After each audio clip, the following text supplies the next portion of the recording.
A gente percebe e lê bastante a respeito do cenário lá do Estreito de Hormuz, muita gente comentando que o fechamento, né, daquele local poderia ser um suicídio econômico para o Irã. Mesmo assim, ainda tem ameaças, o risco de escalada sendo real. Queria entender um pouco da percepção, né, os cenários mais prováveis a partir de agora. Existe espaço para algum tipo de mediação internacional? Ou a gente está diante aí de uma escalada inevitável que pode arrastar, inclusive, outras potências para esse conflito, especificamente a China, que depende muito do petróleo iraniano? Bom, primeiro, em relação a um terceiro mediar, o único que nós temos com alguma proximidade de ter esse papel os únicos, né, são os países da União Europeia. Então, tanto a França quanto a própria União Europeia, que é um órgão independente que tem autonomia. Por quê?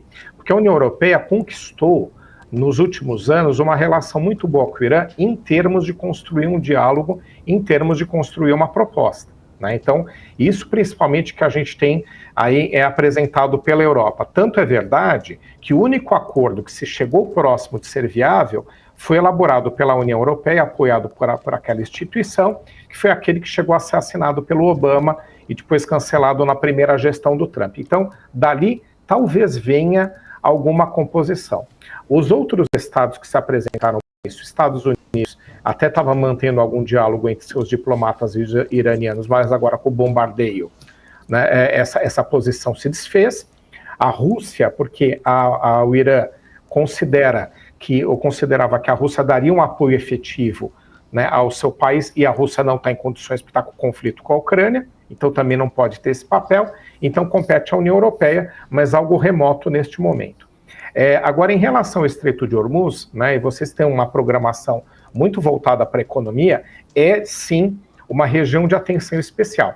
Então você tem cerca de 20% do petróleo exportado para o mundo, não do produzido, né, que aí é outra situação, mas do exportado sai daquela região, né, ali do Golfo Persa. E você tem também outros recursos naturais, gás natural e outros que também saem dali, mas o petróleo é determinante. Então ali há um impacto econômico enorme nas finanças internacionais, podendo fazer o preço do petróleo disparar.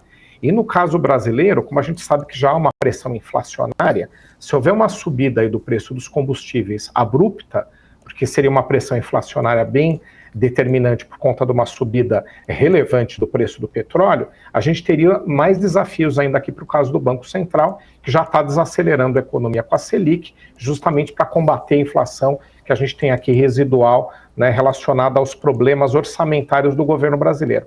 Mas um outro ponto que eu acho também importante de impacto econômico é o de que, quando você tem um mundo em conflito, como nesse caso, os investidores, eles buscam ativos e investimentos em mercados mais seguros. Então o Brasil pode ficar de escanteio nesse cenário, né? Os investidores podem partir ali para títulos do governo americano ou aqueles ativos tradicionais que são mais seguros, ou investimento em mercados mais bem classificados pelas agências de risco. Então acho que a gente também sofreria as consequências de redução de inversões, de investimentos no nosso território.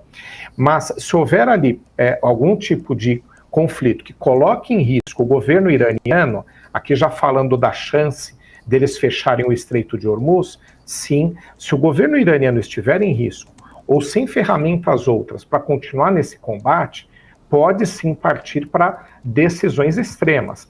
Atacar bases militares americanas na região, que são diversas, ou até mesmo fechar o próprio estreito.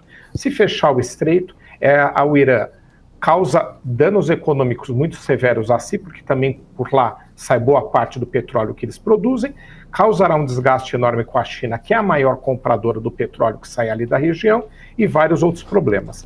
Mas a gente não pode descartar essas medidas, porque se o governo tiver em desespero, o regime tiver para cair, qualquer tipo de decisão está na mesa.